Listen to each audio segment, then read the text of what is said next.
What is your ground? Is it the earth school, or is it the soul that you are? The earth school is an opportunity to distinguish within yourself those parts of you that are attached to the earth and those parts of you that belong to your soul.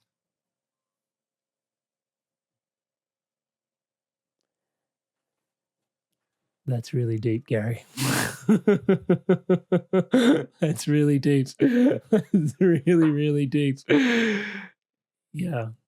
So the earth school remains an opportunity, whereas your hallowed ground deep within you actually rests within your soul. There's no right choice, there's no wrong choice. You can choose love and create the consequences of choosing and acting with love. In other words, whenever you act or speak, it's not your words or your actions that create consequences, it's the intention that you hold when you speak or you act, or you don't speak or you don't act. The intention is what creates. And there's no right intention or wrong intention. There are simply different consequences that are created. The universe doesn't see in terms of right or wrong, good or bad. It sees in terms of cause and effect. And if you participate in a cause, you will participate in the effect. In the East, that's called karma. And what it means is that everything that comes to you in your life is a karmic necessity. It's given to you to learn from, to learn to love, not given to you by a divinity or by someone who knows better or something that knows better or something or intelligence that's more compassionate. It's given to you by you. You created it and you are experiencing it. And in this way, we learn compassion, the power of choice, the responsibility we have for what we choose. And we are creating our lives with our choices, moment by moment. And the empowered choice I've been left with in this situation is to, rather than mourn the years ahead that I didn't get, is more to focus on the incredible 10 years I did have, you know, um, and just find, like you were saying earlier, the appreciation, the gratitude, the love for the time spent together. And, the lessons that I learned through having such a great companion through those times, you know. Um, that's been really profound too. And it does take active, because you use the word will quite a lot. It does take willpower to actually focus on one over the other when both are actually equally as present. That's true. That's true.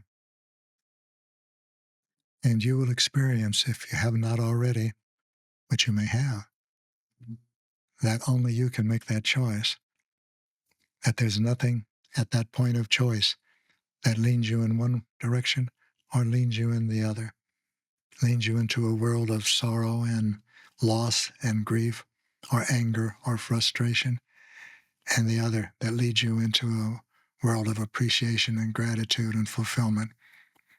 It's yours to make. The power is in your hands. No reward, no punishment.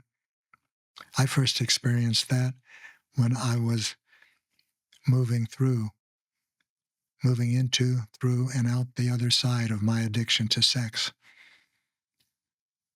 That moment came when I realized the power is in my hands. I look around me, there's no one there, only I. What am I going to choose without reward, without punishment? It's my choice. It's a place of power, pure power. It didn't feel that way. It felt terrifying. I felt terrified.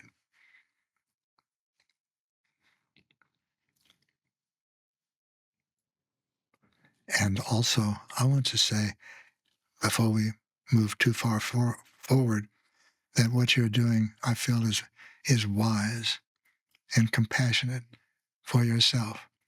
The choice you said to appreciate what you have gained in 10 years and what you have experienced instead of the choice to grieve what you might have experienced in the next 10 years.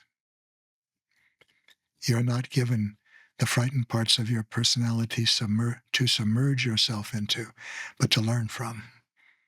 That's the meaning of them, so that you can learn from what you've done through what you have created and create differently. And you are.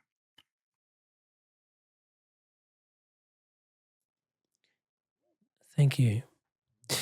There's a body of work in here I wanted to touch base with you on today, which is because we're discussing choice quite richly.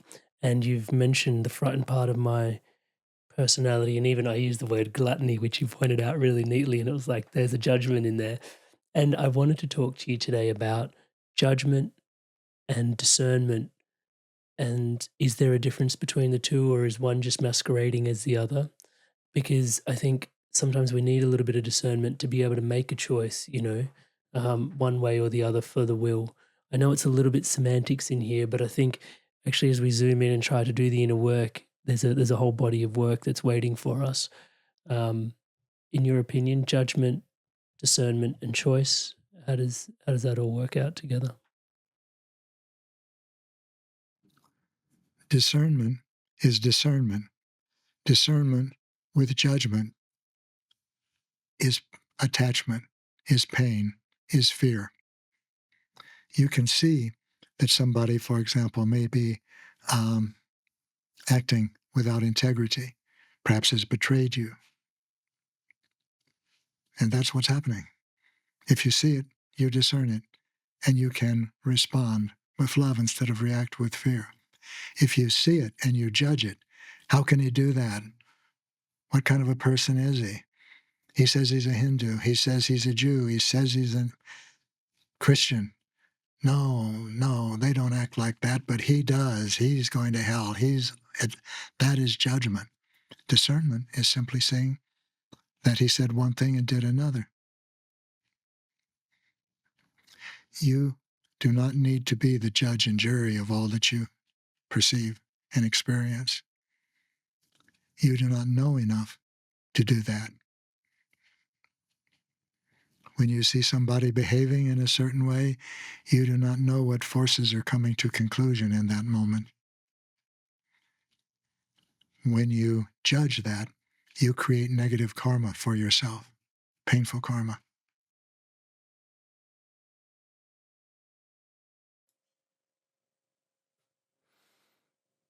That's profound.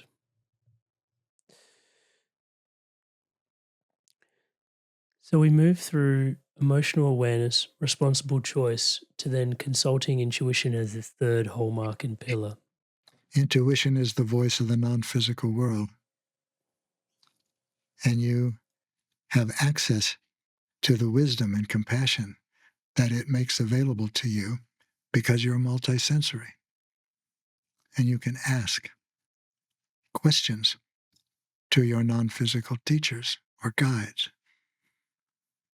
One way that you can ask is, if you're not certain before you speak or act what your intention is, ask yourself, what is my intention? And you will not be alone in the answer. You will see. It may take you a day. You may have to walk by a stream. You may have to go into town, not to distract yourself, but the answer will come. Just assume that the moment you're asking, the answer is pouring in. Hey there, Inspired Evolutionary. If you absolutely loved this, well, then here's a full conversation with this guest on the Inspired Evolution podcast. Check it out now.